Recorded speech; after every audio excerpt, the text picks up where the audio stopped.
Good evening, Masa al-Khair. On behalf of the NYUAD Institute and the Program in Arab Crossroads Studies, I'm pleased to welcome Professor Martin Stokes to New York University, Abu Dhabi for tonight's lecture, The Musical Citizen. This is the fourth talk in a series of talks called Art and Performance in the Middle East, Past and Present. Professor Stokes obtained his doctorate from Oxford University and taught at the Queen's University of Belfast, the University of Chicago, and again at Oxford before joining King's College in 2012, where he is the King Edward Professor of Music.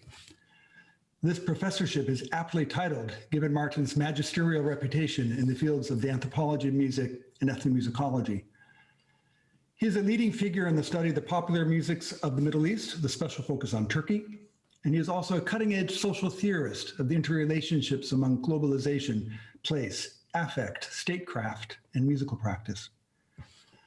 What sets Martin Stokes apart from so many is not only his generosity of spirit, great sense of humor, and modesty, which are evident to all who know him, but the fact that he is a first-rate scholar of music and at the same time a first-rate musician.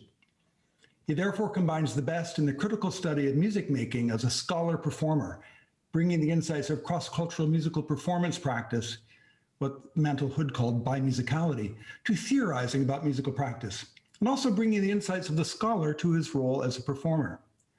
This is amply evident in his groundbreaking research on the popular Turkish genre known as arabesque, which he published in his influential book, The Arabesque Debate, Music and Musicians in Modern Turkey from 1992, as well as in his follow-up study of Turkish icons Zeki Müren, Orhan Gencebay, and pop diva Sezen Aksu, and their roles in fashioning affective regimes in Turkey, which explored in the award-winning The Republic of Love, Cultural Intimacy in Turkish Popular Music from 2010.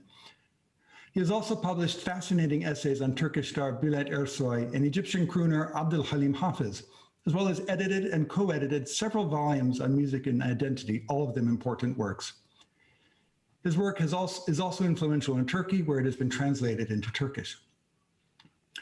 As a performer, Chicagoans would have heard his thundering organ playing, as well as enjoyed his leadership of a variety of ensembles and musical initiatives, from the University of Chicago's Middle Eastern Music Ensemble and with Isa Boulos, Radio Maqam.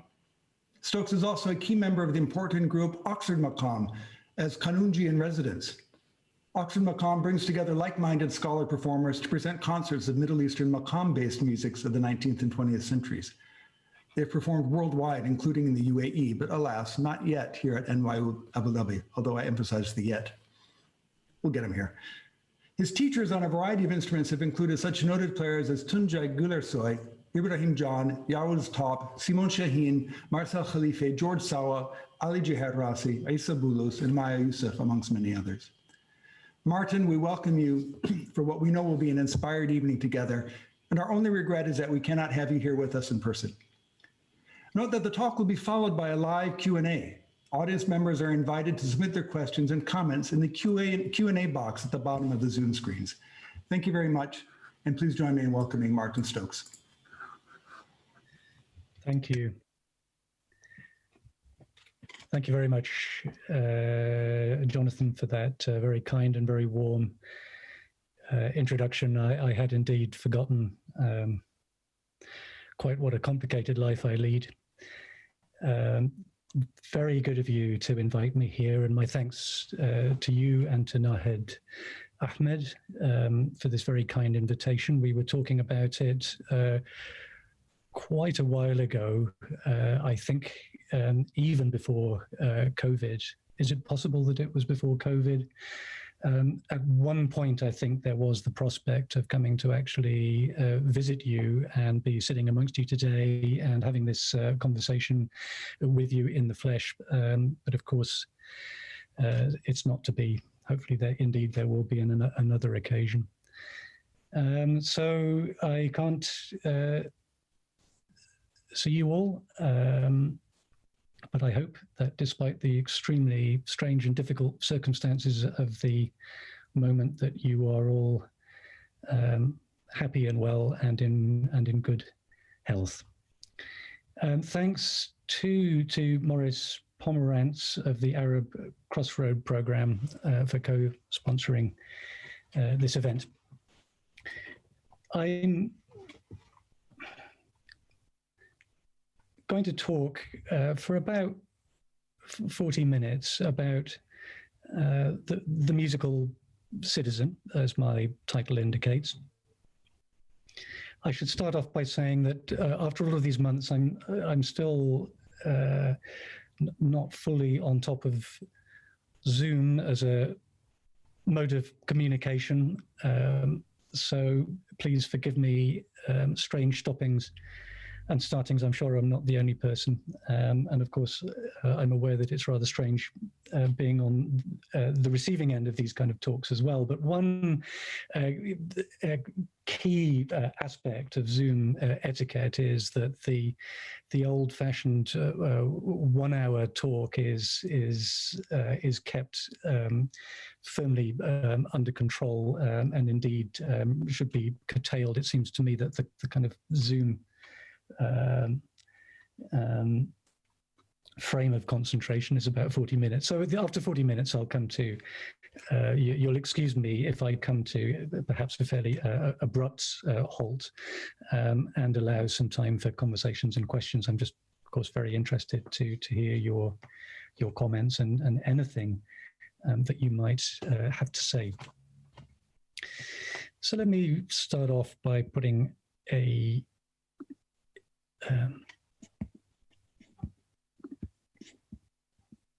shared screen up.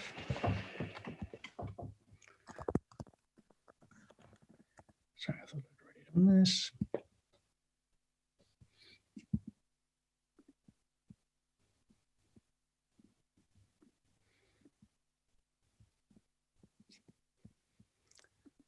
And at this point, you should be able to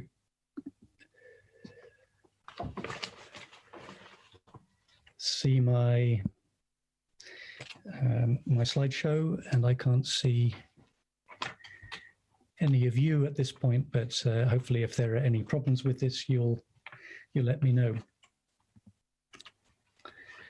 So for those of us in the Western art music tradition, those of us who've grown up in the Western art music tradition, the question of the musical citizen, the idea of the citizen composer is highly cliched and is associated, of course, with the figure of Beethoven. So for those of us who are encountering Beethoven as young teenagers learning the piano or the violin or whatever it is that we're learning, this is where those of us in the Western classical music tradition and the Western art music tradition, I think start to learn to think about the relationship between music and politics. And of course, we all know the story, or we all come to know at this very early age, the mythical story, because it is indeed a myth, of the dedication of the Eroica Symphony, the Third Symphony, to Napoleon, and then the subsequent tearing of it up. So Beethoven lies at the heart of a very intense field of symbols connecting music to citizenship and citizenship to music.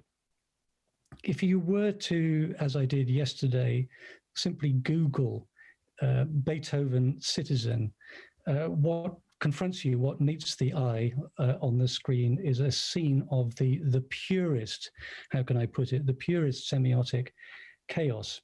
Something has happened to this sign of musical citizenship, and in no particular order or with no particular selectivity. I would note on the left of the screen here this kind of crowd of images associated with the 200-year celebrations of Beethoven in Bonn. If ever there's a sign of crisis of the sign, if ever there's an indication of pressure on a sign, it's either, of course, expanding this sign to vast proportions, or kind of mass producing it and multiplying it in enormous numbers. At the top right of the screen, the image of Black Beethoven was Beethoven Black. at the bottom of the screen there, Beethoven, exclamation mark, exclamation mark, exclamation mark, sigh, says, as I recall, Schroeder with his rather intense fascination with Beethoven, beautifully captured in that image, an image that, as you'll recall, means that that the attentions of Lucy are go unheeded. So have a search on Beethoven Citizen, and one pretty quickly gets the idea of the pressure on this image in Western musical culture of the citizen composer. I think that pressure becomes rather more obvious if we are to consider one of a number of case studies about citizen composers and their posthumous legacy, because of course the sign of the citizen composer becomes, well, the citizen as composer becomes a sign posthumously and after death. I think that's an interesting thing to note and observe here. But the case of Cherubini is quite an interesting one. The Italian conductor Riccardo Muti recently mounted a campaign to exhume Cherubini, who it lies buried in the Père Lachaise cemetery in Paris. He was buried there in 1844, and to have him reinterred in Cherubini's place of birth, which was in Florence. Now, Italy, as you're aware, united only in 1861, has been peculiarly dependent upon retrospective acts of claiming its widely scattered dead as citizens, just as it claims its plundered artworks, not entirely without justification, as national heritage. The case of Cherubini involves considerable ironies, as various people commenting on this case have noted. Cherubini survived revolution and terror in France by various strokes of good fortune, and somehow managed to navigate the fraught cultural politics of the post-revolutionary period, ending up indeed on the staff of the new National Conservatoire. Now, he may have been lucky, but he had all sorts of reasons to be extremely grateful to France for all of its subsequent qualifications. The Declaration of the Rights of Man and of the Citizen of 1789 enabled Cherubini, along with other immigrants who had married or set up business in France, to acquire French citizenship, a unique opportunity in Europe at the time. He'd expressed no particular desire to return to Italy, least of all to be buried there. So this is quite an interesting story. Muti's campaign failed. It was unsupported by any efforts on Riccardo Muti's part to champion Cherubini's music or to associate this campaign to move Cherubini's body back to Italy with kind of musical festivals or revivals of any sorts. And one finds oneself reflecting on the fact that Cherubini might well serve dead and silent as a kind of useful sign in a populist cause. The cause was momentarily taken up by Salvini and his likes in Italy.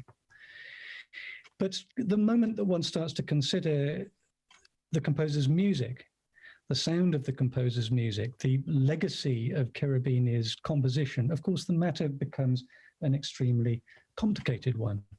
Cherubini's music was French through and through. To reclaim Cherubini as an Italian citizen makes very little sense in musical terms. Add to this consideration of the populist context of this, of the small argument and debate that took place around him, and one's introducing into the equation here all sorts of complicated considerations about migrants, how migrants gain citizenship, the contribution of migrants to national culture. And pretty quickly, the case of Cherubini starts to become, in the populist context of a couple of years ago when this issue came up, it starts to become a complicated and an inconvenient one.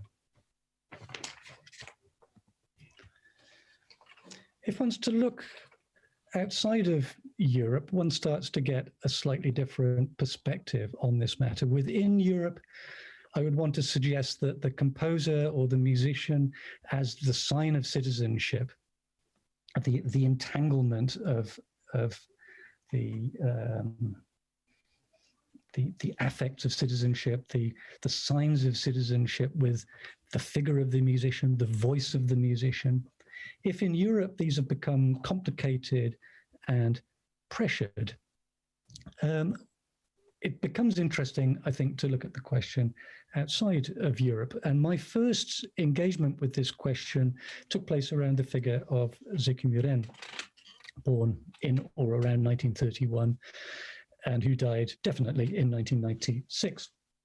Around the time of his death, again, posthumously, a rather accentuated citizenship cult, a rather accentuated citizenship narrative started to build up around the figure of the dead Zeki Müren. It began, in my reckoning, with the oration given by the Imam at his burial at the Grand Mosque in Bursa. And it was followed up in all sorts of ways, all sorts of official state recognitions of his music and his art. And the idea of Zeki Müren as model citizen confronted me in the work of one of his better biographers, and there are many, Emine Aşan. And the title of that book was called Örnek Yurttaştı, or He Was the Model Citizen, He himself was the model citizen. The book itself doesn't elaborate this greatly, but even in that sentence, örnek yurttaştı, or in Turkish, there's plenty to think about here. Firstly, we've got this word yurttaş as citizen. In Turkish, you have two words for citizen, both of them with subtly and complexly different registers and shades of meaning. The more Arabic, Perso-Arabic vatandaş, somebody who shares the vatan, and the more Turkic yurttaş, somebody who shares the yurt, and as it were, on the other hand. So already we're talking about a complexly bifurcated linguistic and symbolic space. We're talking as well, when one thinks about the state honors that he received, of somebody who the state, whilst he was alive, turned their back on. They did not like the fact that he was queer. They did not like the fact that he was ill, a very sickly figure. They did not like the fact that he sang a cosmopolitan repertoire of popular music. This too is an interesting thing. We've got a sign of citizenship claimed posthumously, but during the life of this figure and the life of this voice, this was somebody who was distanced by the state media system and rather pushed to one side. We're talking, of course, about a voice in this situation, and it's the voice that comes to be considered. And by connection with the voice, the microphone that is kind of metonymically attached to it becomes a particularly fertile and powerful sign of that voice. We have a voice that is also an extremely complex proposition, changing enormously over the course of his 50 years singing career. A voice that also seemed to contain a number of rather significant contradictions. On the one hand, this was a tearful, sobbing, sentimental, rather wounded kind of voice, as people understood it, as people still understand it. It was also a voice that was very much associated with qualities of politesse, of civility, of gentility, of the important Turkish word here is nezaket. This is a voice that is nazik, and something important going on in these characterizations is that the voice is not just, as it were, a sign, a kind of static, passive symbol of that politesse, of that nezaket. It's an agent of it. Okay, the voice operates on what it sings, the song text that it sings, that it gives voice to, the performative environments in which it takes place, the audience that hears it. It's an agent of that civility. It's a voice that, as it were, enacts what it symbolizes. One commentator described Zeki Müren's voice as a microphonic voice. So this put me in mind of thinking about of what I would want to call the microphonic citizen, the role of these star singers, film stars, particularly in the middle of the 20th century, as these, as I'm saying, microphonic citizens. One finds oneself thinking of Abdul Halim Hafiz in the Arab context, Carlos Gardel in the Latin American context, a very interesting example of somebody who becomes a sign of citizenship outside of his own place of birth. Amalia Rodrigues in the case of Portuguese Fado. If thinking outside Europe, one starts to be able to put together a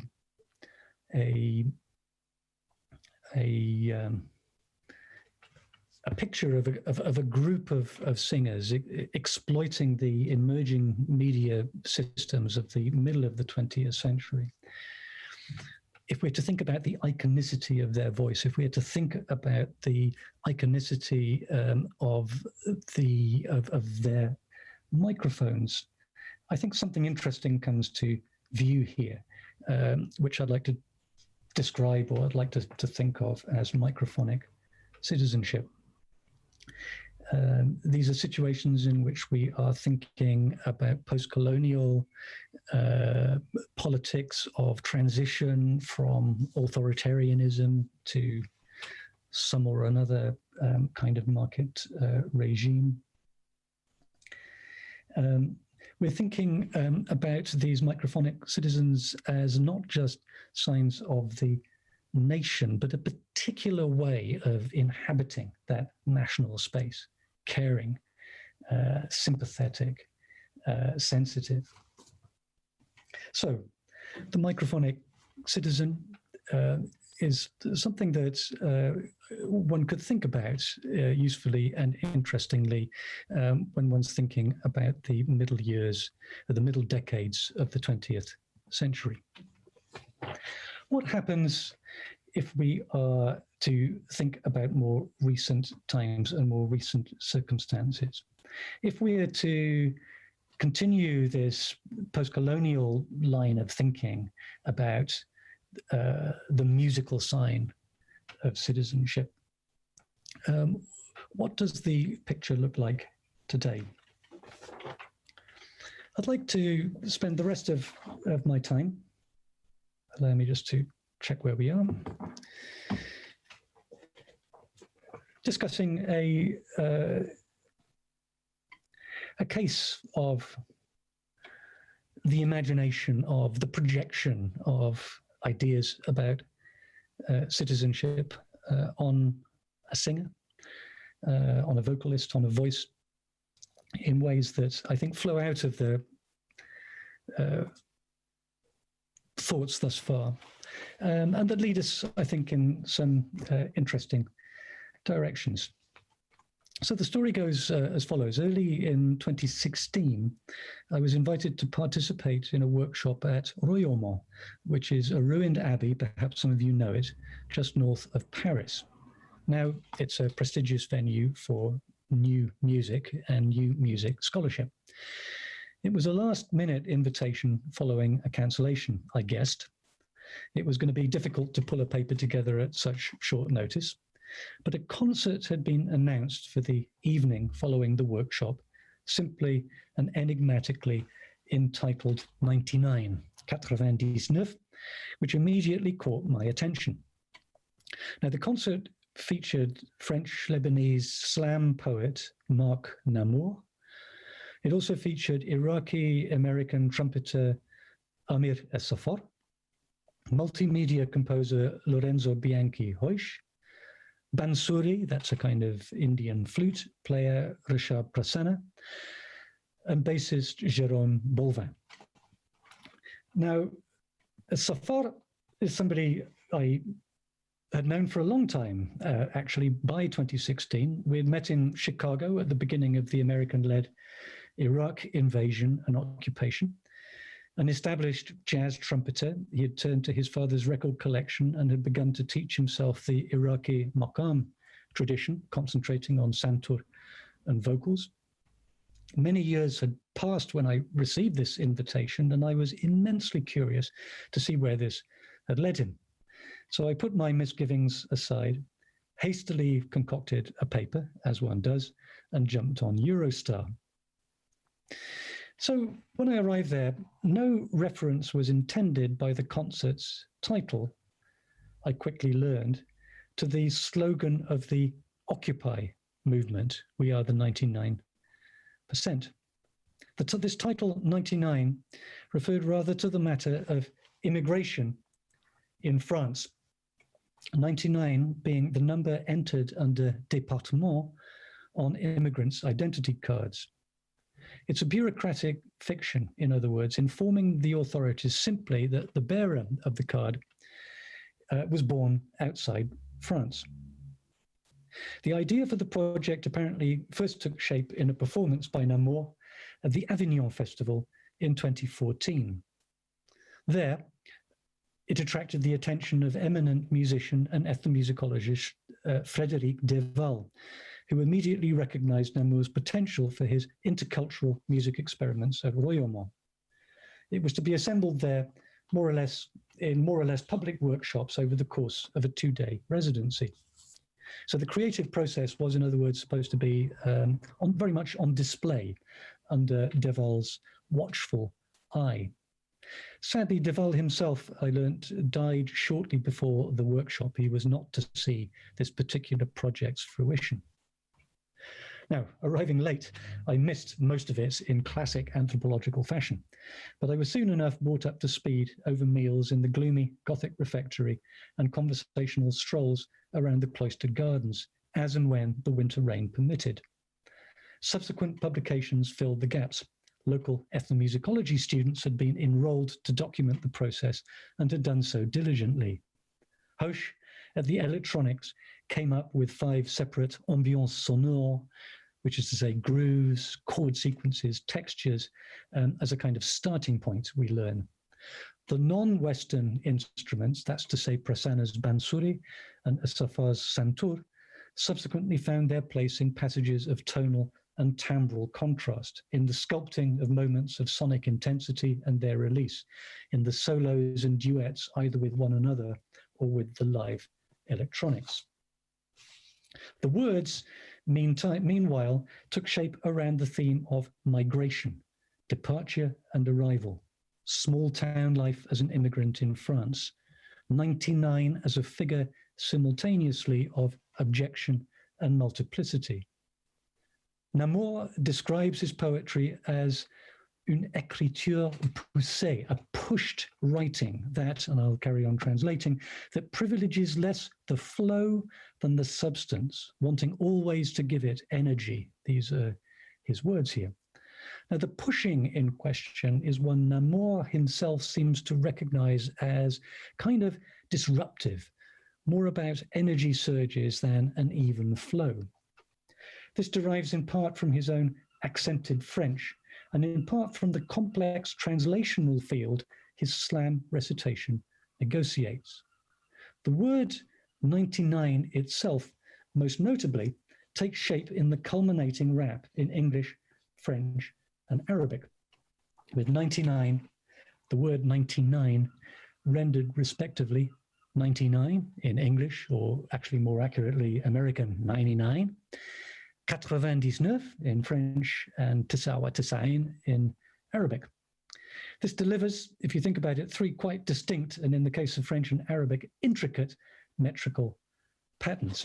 So 99, 99, and then there's a kind of triplet version of that, 99, 99, and then design, which kind of grooves across that beat, as you might have noticed in my effort to render it there in an interesting kind of way.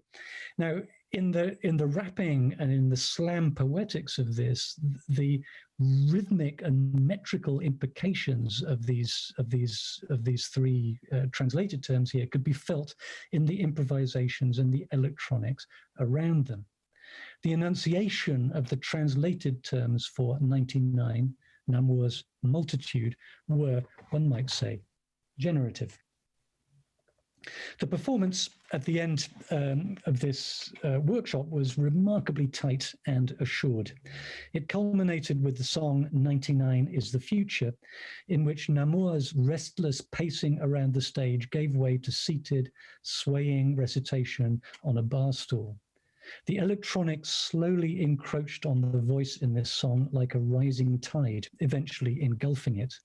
The choreography was minimal but effective, and the audience, which filled the auditorium, was highly appreciative. The audience was of the kind one often sees for new music in Paris, serious enough to make the journey out, wealthy and white enough to afford the tickets, and discerning enough to take it all in their stride. Nammour and his fellow musicians had, it would seem, well understood Royaumond's project, the stage they were on, their audience, the press and the critics, and the stakes for their professional futures. So this was clearly a successful event in their terms. And for me, it was an impressive thing, as well as a rather engaging thing to watch. Let me give you a break from the sound of my voice with some pictures. The picture here is of Beirut, and to you all, and where Marc Nammour started off his life on the way via Saudi Arabia to the Jura in France,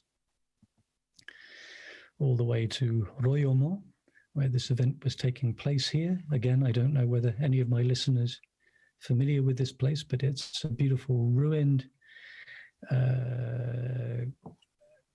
Cistercian, I think I've got that right, monastery in the northern suburbs of Paris, which has been repurposed as a conference and research center for new music. And here we are at that event discussing Beirut, as you can see from the map behind. But otherwise, one is in a scene of Gothic beauty and splendor. Here are some pictures. And here is the refectory where, in true French fashion, we would spend hours sitting and eating great meals and talking about what the residents of this workshop had been up to. And here is the concert itself. At this point, I want to stop and I want to show you for about 5 minutes, a rather glossy promotional video that Royaumond made of the 99 project, and which will give you an idea of some of the sounds.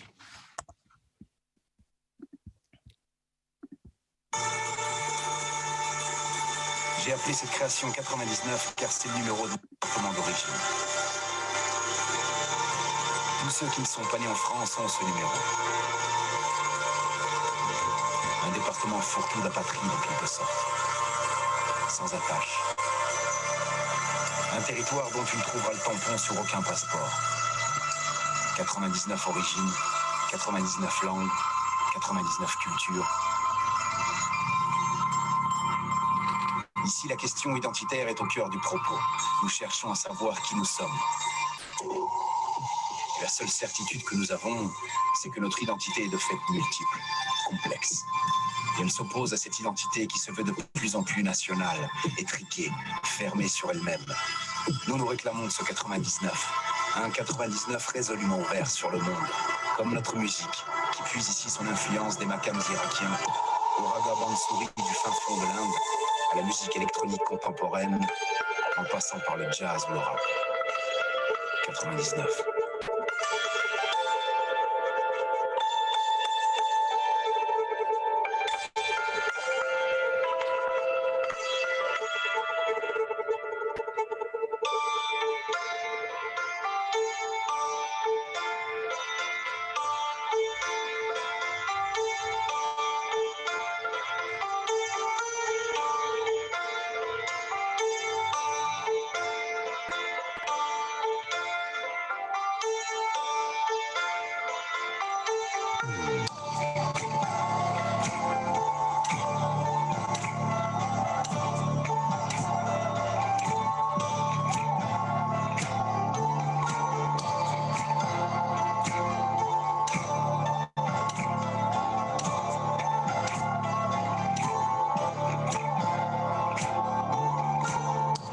naissance fut explosive.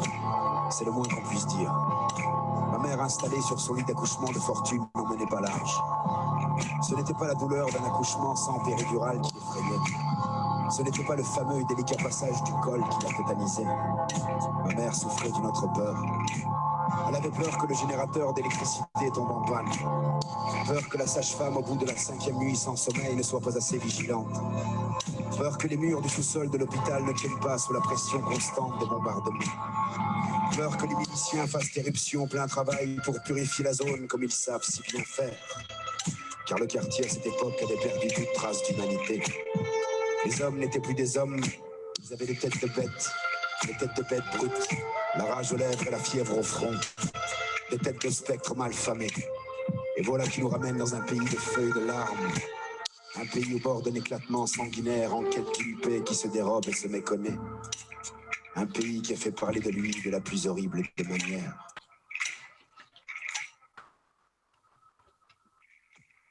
Ma mémoire est entourée de sang.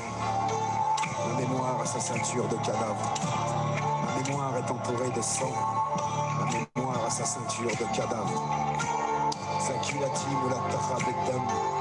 Zakilati muzannara beljufa. Zakilati mulattaha beddam. Zakilati muzannara beljufa.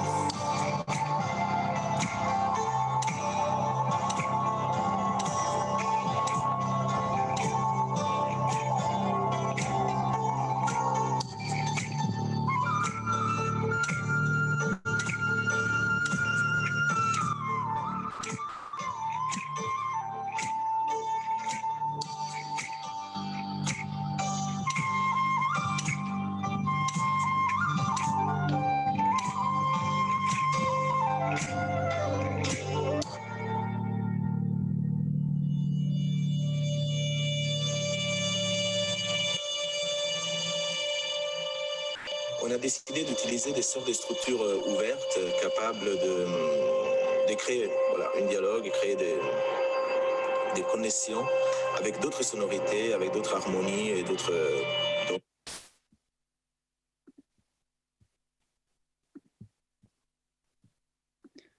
So openness and dialogue, note with the two words that we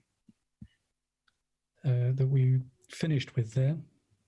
Let me just get back to my slides.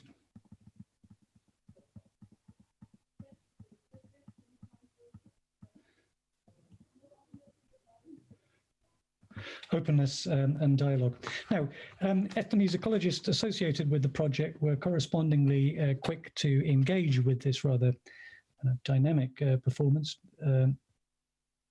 contextualizing the project in the shift from high to low in French cultural programming initiated by Mitterrand's influential culture minister Jacques Lang in the 1980s, underlining too the inspirational work of ethnomusicologist Frédéric Deval, who I've already mentioned.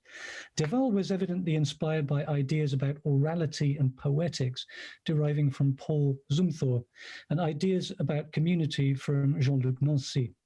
In the light of them, he inaugurated a program of transcultural music making at Royaumont early in the 2000s.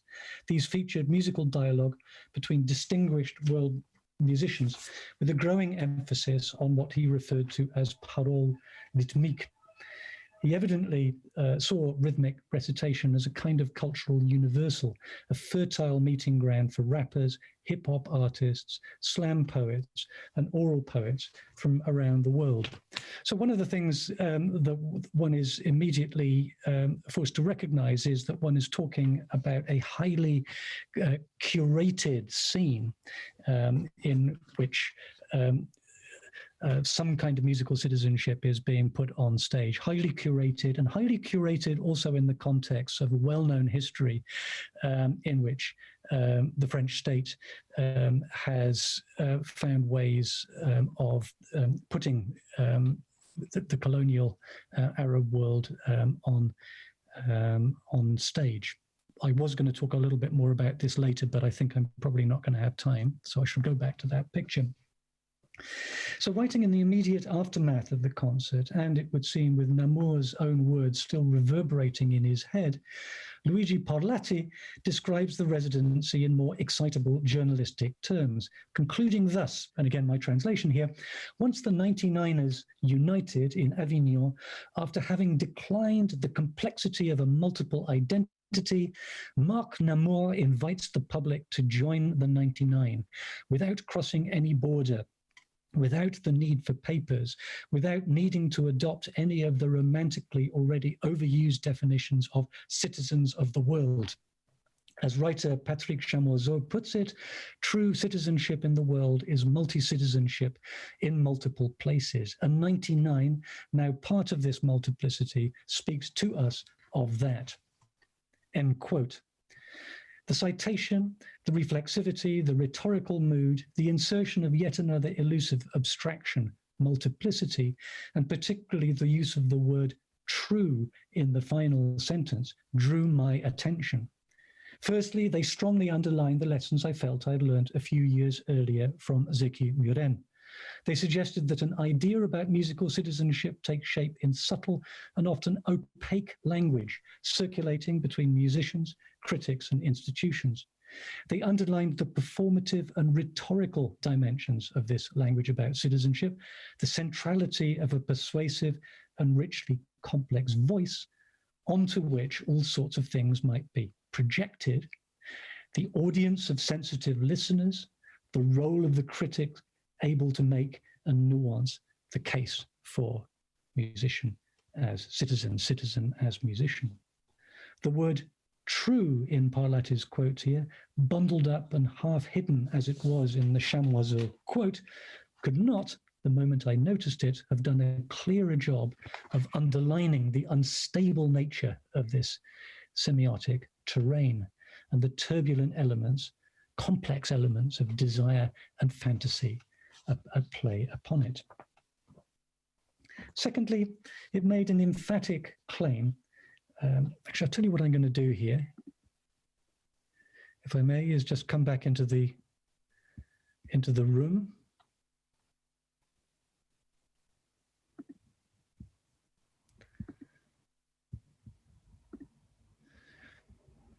And hopefully at this point you can still both hear me and see me. Yes, thank you, we can see you. So secondly, it made this whole case seemed to me to make, and Parlati's quote in particular, seemed to make an emphatic claim in citing Chamoiseau for the post-colonial perspective the matter of citizenship now demands. This puts firmly to one side the logic of the multicultural nation state, making bureaucratic and procedural space for its new migrant citizens via a regulated array of quote-unquote multiple identities.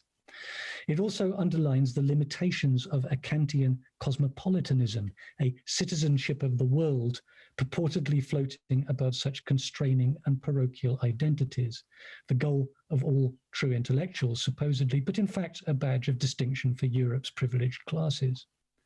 The call in Parlati's quote for the recognition of Parlati's quote via Chamoiseau, ventriloquizing Chamoiseau as it were here. So the call in this quote for the recognition of quote unquote multi-citizenship in multiple places implies that those holding more than one set of travel documents, or perhaps none at all, lie at the heart of the new map of global culture making.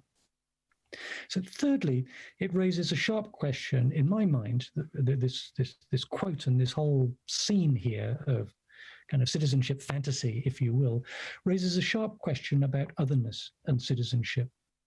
Well-worn debates about recognition and redistribution have significantly qualified the terms in which we might now imagine citizenship in the multicultural state.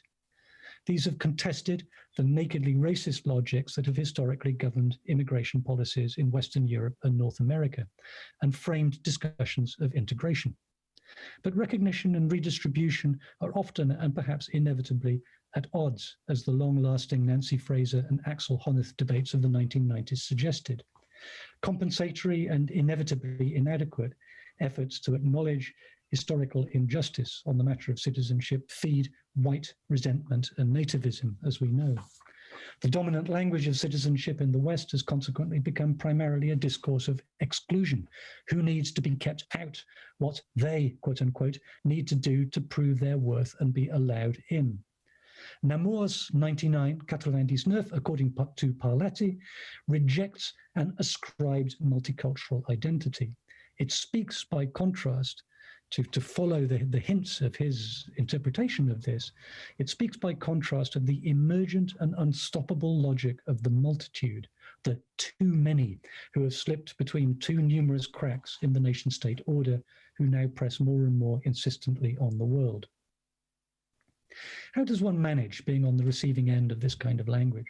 What does it feel like to be drawn into these kinds of fantasies about citizenship? They've become more and more demanding, after all. What options as a migrant or a refugee or as a settled citizen facing unexpected inquiries into the legitimacy of that citizenship are available? One is in these situations, and to think only of my own country, the UK, over the last 10 years or so, one is called as a migrant or a refugee to prove one's worth, not just bureaucratically and administratively, but culturally and emotionally. One's called on to master the cultural, symbolic, and affective codes of citizenship, to understand and perform competence in the culture wars, to duck and weave around the racism that is never far away from the surface of today's populism, to find the resilience and skill to deal with the legal consequences of multiple citizenship straddling two, if not more, nation states. The need to approach the broader question of citizenship and its affective and symbolic registers from a postcolonial perspective, a perspective, amongst other things, that demands recognition of these kinds of pressures and impossibilities, has never been stronger. The specific cases, working towards a conclusion now, of Zeki Müren and Marc Nammour benefit from being framed in such a perspective. They help us understand how citizenship narratives get forged at an oblique angle to the nation state and circulate in zones of ambiguity vis-a-vis the global north. It helps us understand how they are grounded in claims about otherness of one kind or another, Zeki Müren's queerness, Nammour's Arabness in a French context, and in the demand for a widening of the margins of national participation. This is familiar enough territory. But they also complicate this perspective, involving as they do voices and listeners, changing media and their acoustics, and conflicting claims about what the arts, music among them, are considered capable or not of doing. Performance, the performativity of language in particular, may well, at a general level, have been central to post-colonial critique, viz. The work of Gayatri Spivak and Homi Bhabha in decades gone past. But the specific questions that are interesting me here and that I want to push out in your direction are: who makes the musical citizen? How and why?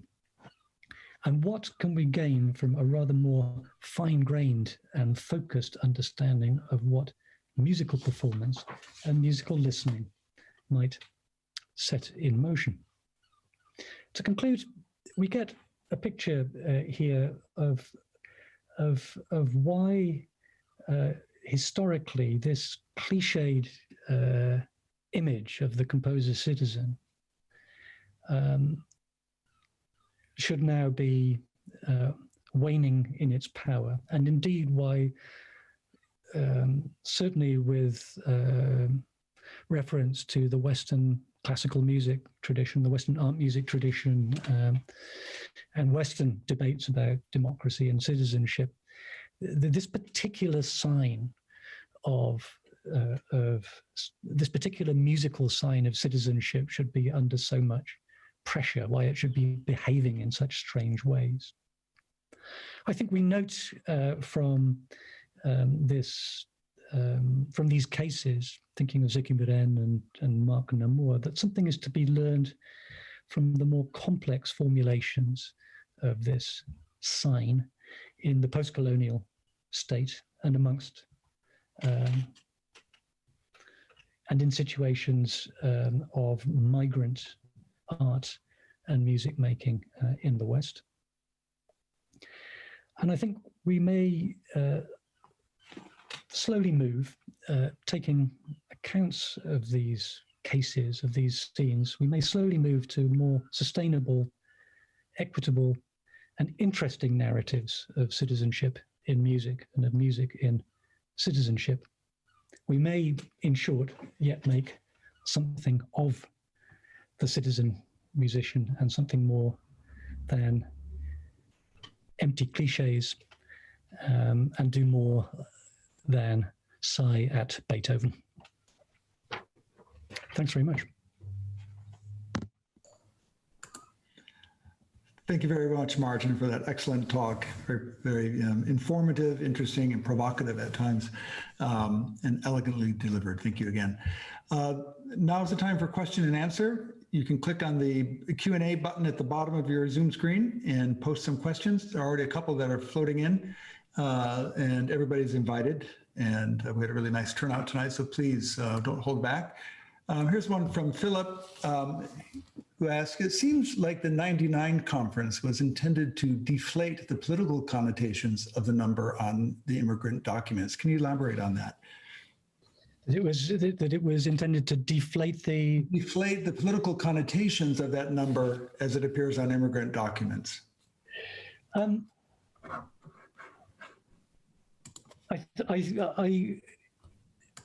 would. So we've got a situation here in which the kind of claims that are being built around this performance are of a rather inflated kind, shall we say. Here is what multicultural citizenship in France should look like. What I think the more critical voices around this conference are doing is exactly what, Philip, exactly what you're suggesting here, which is to suggest the limitations and the constraints of this, to acknowledge, I think, the heavy curation of these scenes of migrant art, to do something to say that this sort of putting this staging of migrant civility is something that the French state has got a long and rather unfortunate and rather complicated history of. So what I'm hearing here is, on the one hand, a kind of new music curatorial taming of this scene. So remember, we're talking about 2016, we're talking about the immediate aftermath of the Bataclan massacre, which was only months before. And actually I was attending that conference with a number of my Parisian ethnomusicology buddies. Were in a state of shock about one of their number having been caught up in that dreadful massacre. So it was potentially, I would have said, a very difficult and very complicated scene.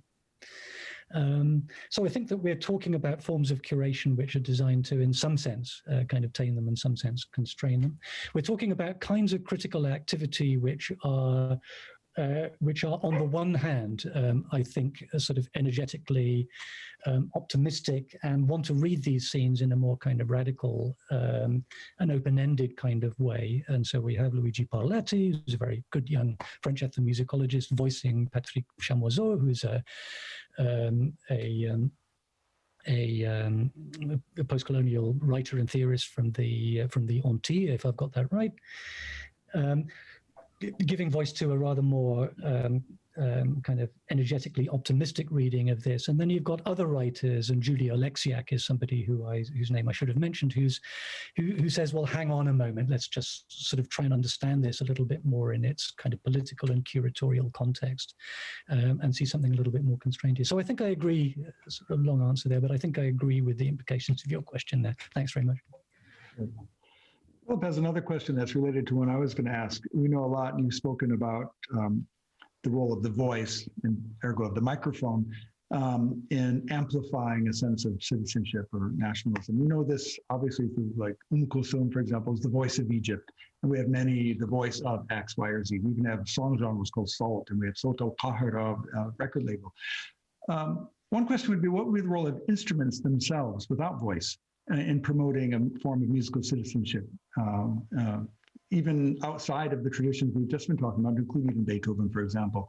And Philip asks in particular, what does Emir Safar's santur or his trumpet play in this, or any of these other instruments, like the ambiance sonore that one of the artists was producing? And how do those interact with the voice itself? Yeah, I mean, let's imagine voice, first of all, in the kind of expanded critical sense of the term. A voice isn't just something that isn't just noise that comes out of somebody's mouth. I mean, and particularly when we're thinking about voice, the signification of voice when we're talking about democracy and citizenship, and the way in which voices might function as kind of screens on which these kind of fantasies of democratic participation and citizenship might get played. So we're not just, obviously enough, we're not just talking about the air and the vibrating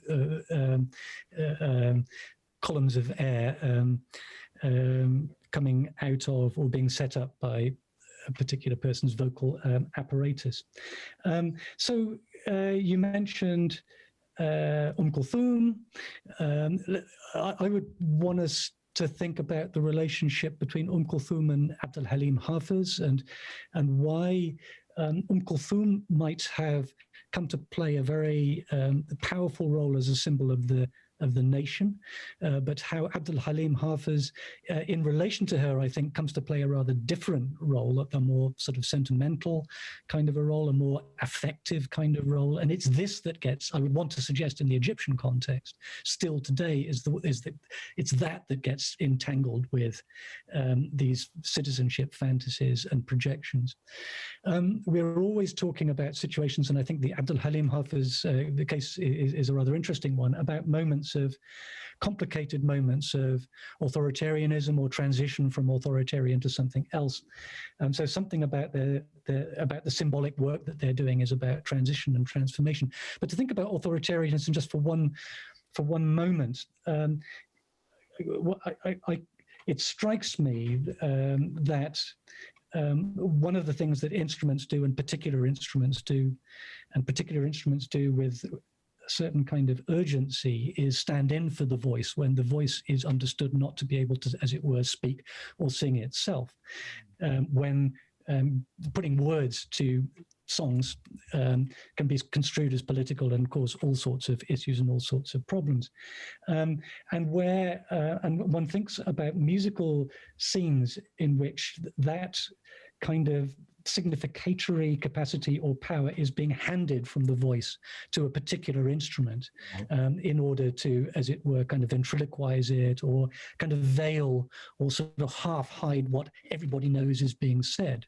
Now, I think the absolute, a kind of classic and vital case study of this, at least in the scenes that I have bumped into, is Orhan Gencebay in Turkish arabesque.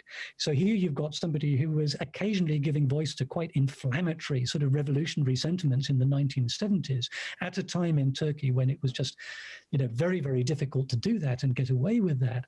But how often in the art of arabesque is he handing over, as it were, is he delegating that vocal power to his instrument, which is the saz, which is the long-necked lute. Again, many of you people listening might be familiar with that.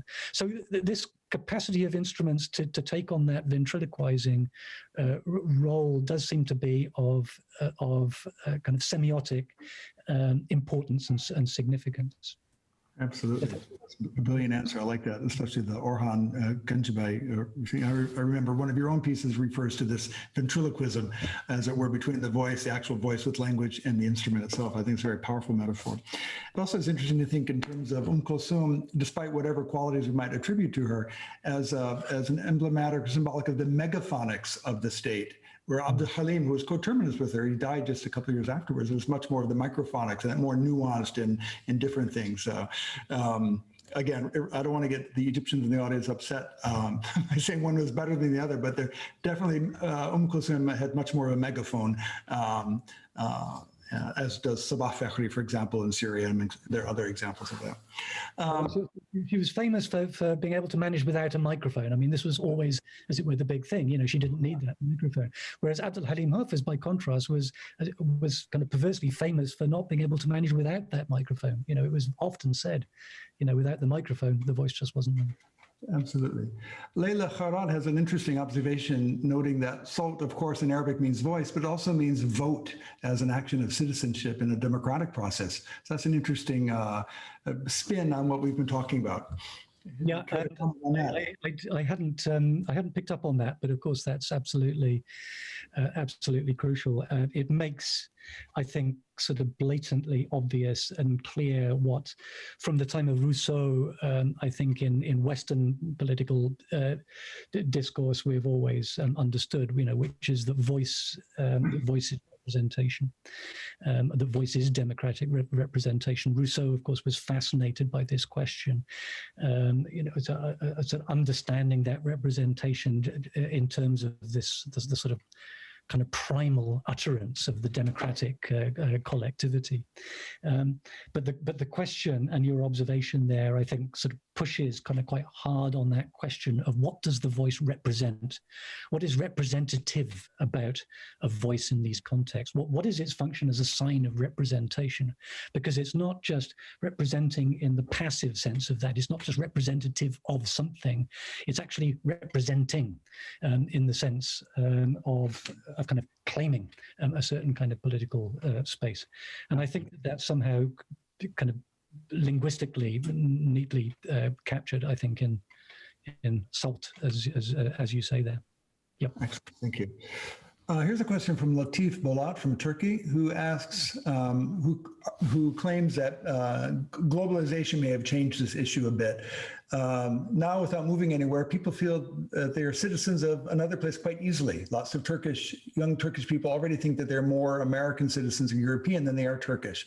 Once they immigrate to foreign countries, it changes them significantly, and they usually cannot adjust that easily. So the question is, does globalization does it erase national feelings across the world or not? This is, of course, an old debate. And what is your view on this in terms of music?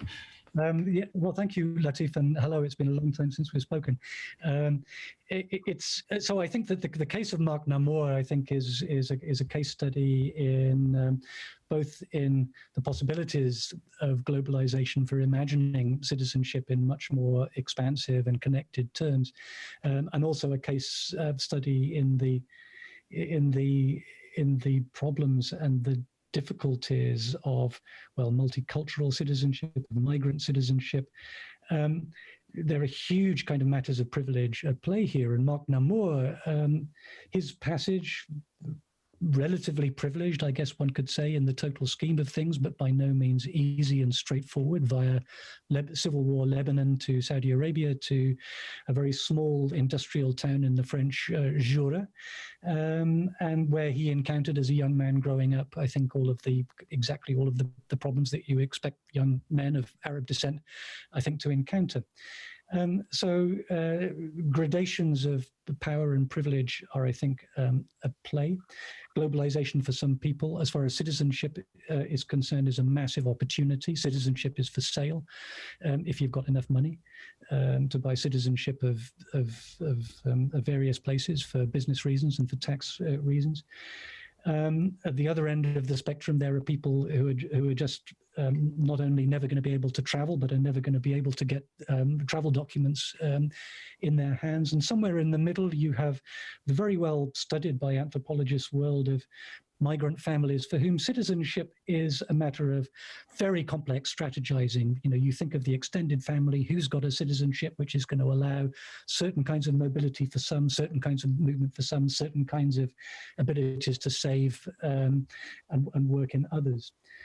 So globalization has certainly changed the terrain. And this is where I think that the Marc Nammour case study, I think, serves as a rather interesting point of reflection about both the opportunities that globalization offers for expanded conceptions of citizenship, and as well some of the limitations.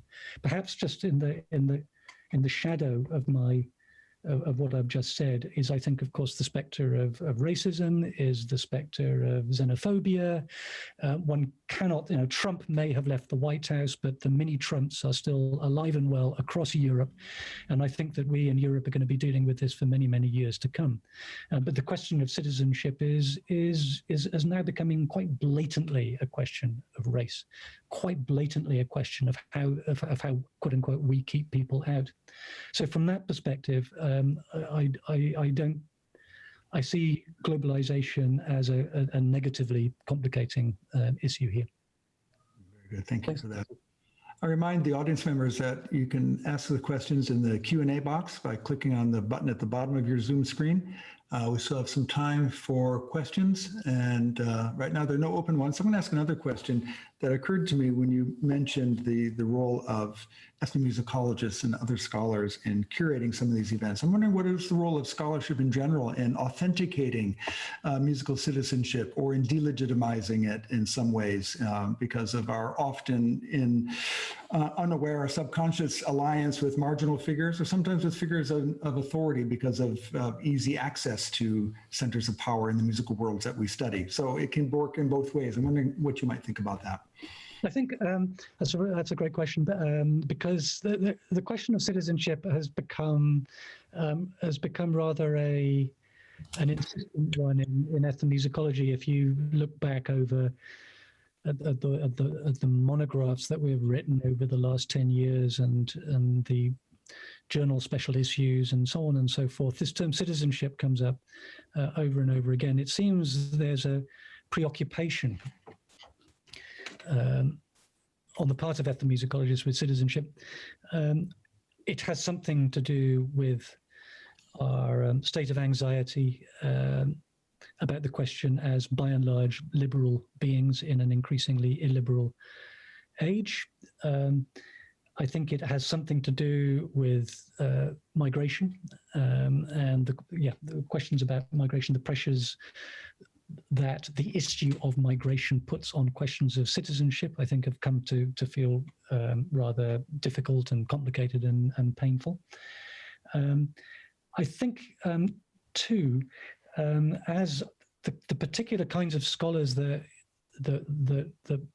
you and I are, and maybe various people listening are as well, is that we don't just observe and listen, we participate. Anthropology is about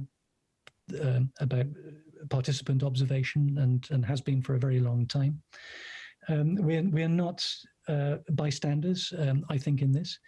The role that we have all come to play as academics in the Western world, I think, face pressures to get out of the academy and to do supposedly useful things in the outside world, intersects with, I think, the kind of everyday musicianship that people like you and I have just been doing all of our lives, which is finding interesting people to talk to about music, play music with, learn music from. And that in turn, I think, intersects with, I think, as time goes on, the role that we feel that we can play in curating ourselves, to use that dreadful word, curating kind of spaces and trying to sort of shape the discussion about, let's say, migrant art and culture, rather than just be passive recipients of it. All of this, I think, kind of pushes us into a position of involvement. I'd like to slightly distinguish that kind of sensibility towards involvement from this word activism, which I hear over and over. I think where many of us, I think, rather naturally find ourselves is in a state of reflective involvement, perhaps rather than the kind of programmatic sort of sense of engagement, which is sort of, I'd associate with this word activism. And this, I think, gives us a lot of grounds to reflect. For some people are throwing their hands up in the air and just saying this is just, particularly when we're thinking about migrants and refugees at the moment, and migrants and refugee culture, that this has just all got too hot to handle. This is just too painful. This is too difficult. you know, at the end of the day, to quote a phrase, let ethnomusicology burn, let anthropology burn. I, on the other hand, feel not ready to assume that position. I think it's always too soon to say. I think it's certainly too soon to say in this situation, and that our hanging in there and hanging back and hanging about and making ourselves useful in this situation is it might not be much, but I think that it is worth doing. And I think that it's inflecting our scholarship in positive and creative ways as well. That's a really great answer. And it's, of course, there's no easy response to how we define the line between involvement and activism. And some might want to conflate the two. And as I think you rightly point out, it's useful to think of them as separate. I know in my own work, I've been not exactly on the let's light a match and burn the scholarship, but I've been very reticent to hitch my scholarly wagon to the plight of Syrian refugees and musicians in particular. But recently I had a conversation with some Syrians who said, we want to work with you to document what we've been going through.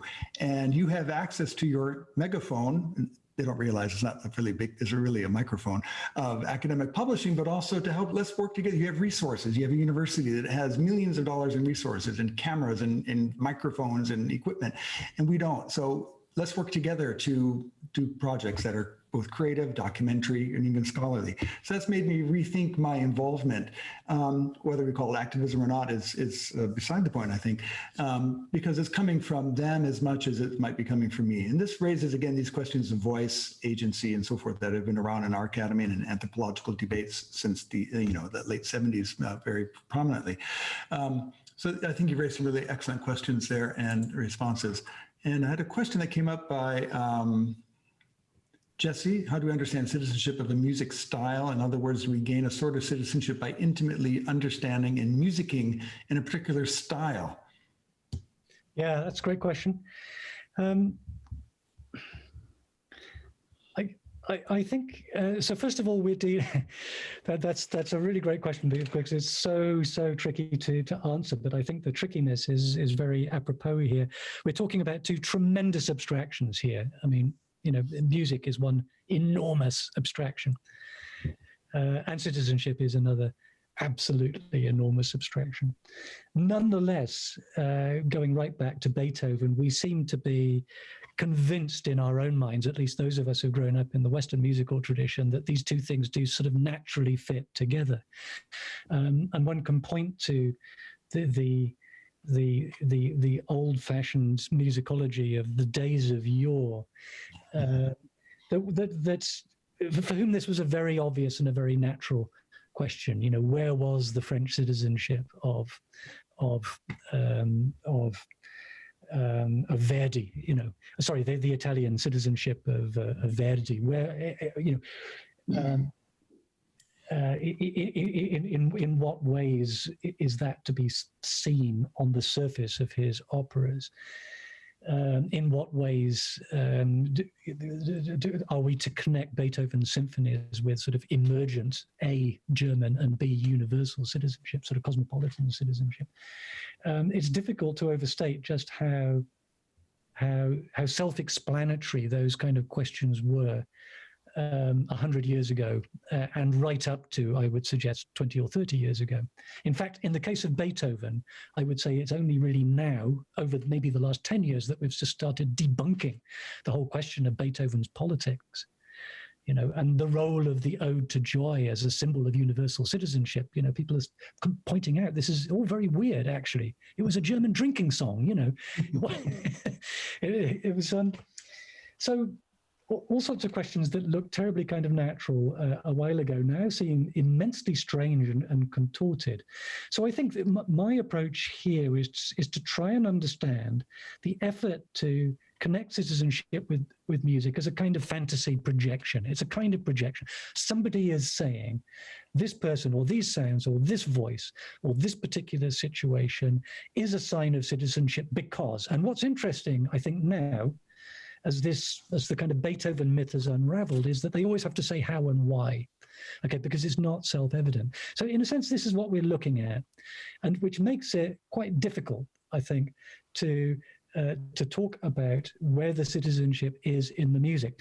Now, just where I switched off the running kind of promotional video, it was quite interesting that this was the moment at which Marc Nammour was starting to talk about openness and participation and reciprocity. Now, these are the key terms here, aren't they, with which we tend to think about modern citizenship: openness, reciprocity, sort of sharing. It seems like an easy question as to how and why music might be a practice of openness, reciprocity, and participation. But actually, I think when we get down to the real details, it gets a little bit more difficult to say exactly where the sharing and the reciprocity and the participation is. Music is about drawing lines, is it not? It's also about drawing lines of exclusion. It's also about drawing lines of status. It's about making all sorts of separations between insiders and outsiders. We've got all sorts of questions of ability. Who's actually able to hear, and able to hear what? And what kind of educational opportunities give people a capacity to hear this in music or that in music? So the question of what seems like a perfectly reasonable question, and it is a perfectly reasonable and a perfectly good question, the moment one starts to get into it, it melts away. And I think that's really all that I can say is I don't think we're any closer. I don't think after decades of thinking about this in ethnomusicology, we're any closer to really knowing what we mean by participation in music. All of these terms like participation, groove, co-feeling. I think the moment that you start to look at these in tarab, just to bring this back to the Arab world, which is a good case study of this actually, because the moment that you just start to say, okay, so where is this actually happening? It melts away. Sorry to give you what sounds like a kind of damningly negative answer to your question. That's not meant in that spirit at all. It is just to say that it is precisely that sort of phantasmatic kind of nature of the question of where the citizenship is that interests me here.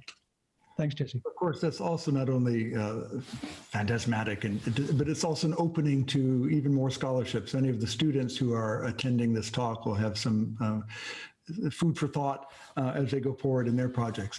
We have a couple more questions that have just come in. Here's from Deborah Caption. What is the difference between citizenship, as you are using the term, and the iconic and shifting relationships between style, aesthetics, and nation? Do we want to reify citizenship, which is literally a legal relationship between person and state, at this moment of populism? What does that allow, and what does that preclude? You've just answered these questions, but she'll press send anyway, she said. So that's yeah. No, thanks to Deborah. That certainly does. You can see how that's connecting with my line of my general line of thinking here. So I think that's absolutely spot on.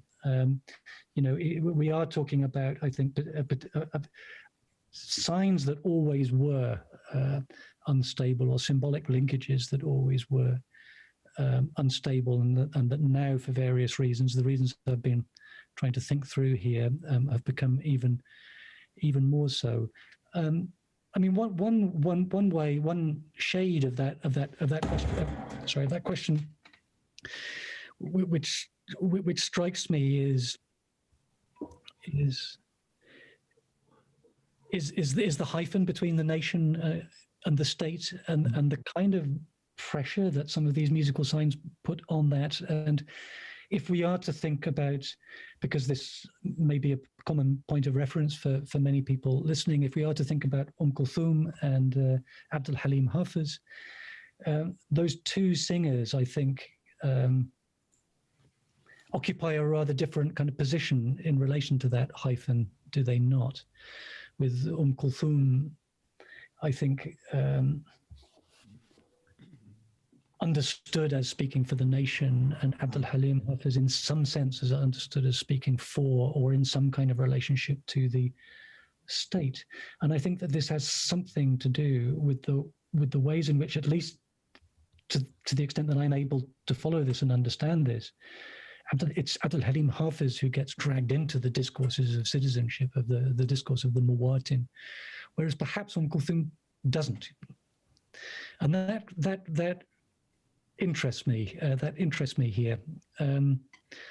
that there is some, yeah. I think I've gone off track with your question there, but yes, I'll just stop talking now. Maybe you can get me back on track with your question. Hopefully I've said something that speaks to something that you're interested in. I like the idea that the implicit comparison between Zeki Müren and Abdul Halim Hafez, and both of whom were ill. Abdul Halim Hafez leveraged that sickness, bilharzia, as part of his sort of sentimental affective regime in ways that were celebrated in Egypt, whereas in a very different understanding of vatandash in Turkey, or yurtdash, which is a more fun word, I think. Reminds me of yurts. That didn't really play into the megaphonics of the state in the same way. Yeah. Yes. So one could wax psychoanalytic about this in rather lame ways, but maybe one could and one should say that there is something about the lack in both of these voices, that lack of health. I mean, these are signs of life, aren't they? But they are hardly signs of vitality. You know, these are not signs of kind of burstingly vibrant life. Quite the opposite. There is something about the sickliness of these voices, about the need for these kind of prosthetics, that says something. That says something about mediation. It says something. Obviously, it says something about mediation. Obviously, I think it says something about circulation, but maybe too it says something about vulnerability. It says something about care. It says something about the kind of disclosure of self, citizenship, intimate citizenship. Some have defined as the dialectics of self-disclosure. And so, you know, the idea that this might be a performance of self, which involves displaying weakness and vulnerability, is significant. And I would suggest it's significant. Of course, Abdul Halim Hafez managed to leverage it hugely, and Zeki Müren, interestingly, was rather ashamed of his illness, and it only really kind of emerged as a sort of trope of that voice actually after he had died. So there's a contrast there, but I think that's where there is some kind of overlap in these two particular kind of microphonic citizens. Yeah. I think gender and sexuality would also play a very important role in differentiating as well as articulating these two cases. And that's a longer discussion than we have time for. I want to end with a question from Neil, who raises another really big one, which is like, okay, how about Wagner, who after Beethoven even more thought of himself as a responsible and yet at the same time a revolutionary citizen? What would we make of Wagner in this larger conversation? Or is that something that's just too big to bite off at the moment? Yeah, it's a great question. And, you know, I mean, I think that I would suggest that Wagner is just the terminal crisis point for the Beethovenian discussion of the composer as a citizen. I mean, it is the point at which that particular bus has been driven off the cliff, has trundled down the valley and burst into flames at the bottom of it. Of course, there may be avid Wagnerians here, and I wish that I could have my former my predecessor as King Edward Professor of Music, John Dethridge, who is one of the great voices for Wagner studies around, who would have a very different picture of this. But I mean, as far as this discussion is concerned, I would have said the question of whatever Wagner may have had to have said about himself, and whatever the Wagnerians may have had to say about Wagner. And as far as the kind of mainstream discourse in the history of Western art music is concerned, Wagner is where the sign of the citizen composer becomes irretrievable. You know, once you've turned in that particular, once you've turned down that particular alley, there is no coming out of it. No turning back, right?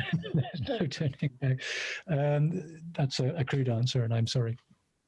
I haven't thought enough about it. I'll devote some thought to that, definitely. So thank you. That'll be for the next talk.